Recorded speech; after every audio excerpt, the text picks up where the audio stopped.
Welcome to the Secret Sauce of Outsourcing podcast that's dedicated to making you better at working with OFS, Online Filipino Specialists. This is episode 302.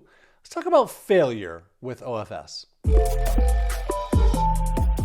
So every day I get emails from employers, people who have used Onlinejobs.ph, people who are looking to use it, people who have failed, people who have succeeded. I so often get people telling me my OFS are amazing, I have 2 or I have 10, or I just hired one this week and it's been so great, or I get people saying, I wish I would have done this sooner. And then occasionally I get someone that says, oh, I hired someone from Onlinejobs.ph and they disappeared. It didn't work. The worker was terrible. Or I posted my job and I didn't get very many applicants and this didn't work. Or I didn't find the person that I needed. Nobody had any skills, which is completely unreasonable. There's 2 million people and there's so many skills. Or I didn't get very many applicants and this isn't working for me. And I get that maybe this doesn't work out the first time for you. It's frustrating to fail at something. And my first hire that I ever made just wasn't successful. In fact, I made quite a few hires before I finally had a successful hire, which happened to be in the Philippines. The other ones were not. But if I had let that stop me, man, who knows where I'd be? Who knows where you'd be today? You wouldn't be listening to this podcast, that's for sure. And I always think back to all of the quotes of so many people over the years, like Thomas Edison or Alexander Graham Bell or Albert Einstein. Einstein says, failure is success in progress. And I just think back to that every time I hear someone say, oh, this doesn't work.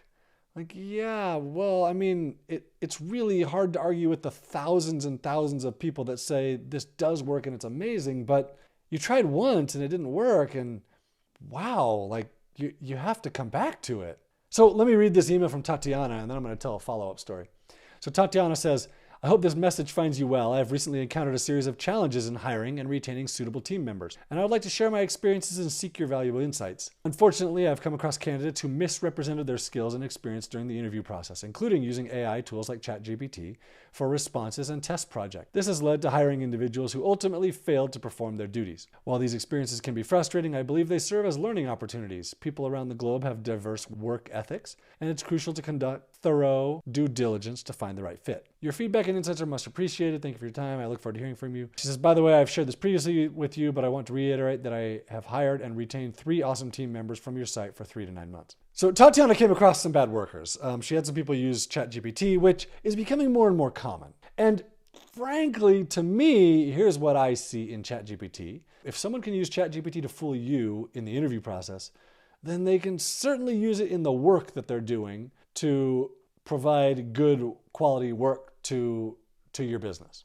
Now, I'm not condoning using ChatGPT to fool someone because I don't think it's right, and it'll only go so far.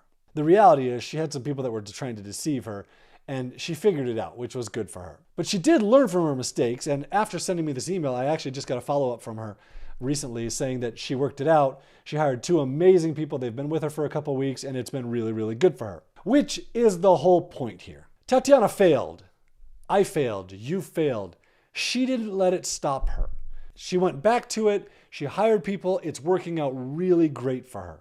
Not all hires are perfect. I'm not perfect in my hiring. I still make mistakes occasionally. But I've seen thousands or really hundreds of thousands of people change their lives by finding an OFS and working with them through problems and getting it going, and your business starts to grow. So how about you? Are you pushing through your failures both with OFS and in your business? When you fail, do you learn from that failure and push through it? That's what I hope for. That's what I hope from this podcast, is you learn from mistakes that you've made and you push through and you go back and do it right the next time. Do you have a story to share? I would love to hear it. Send me an email, john@onlinejobs.ph. Or do you want my help in hiring someone great? Despite my failures occasionally, I'm actually really, really good at it, and I can walk you through at onevaaway.com.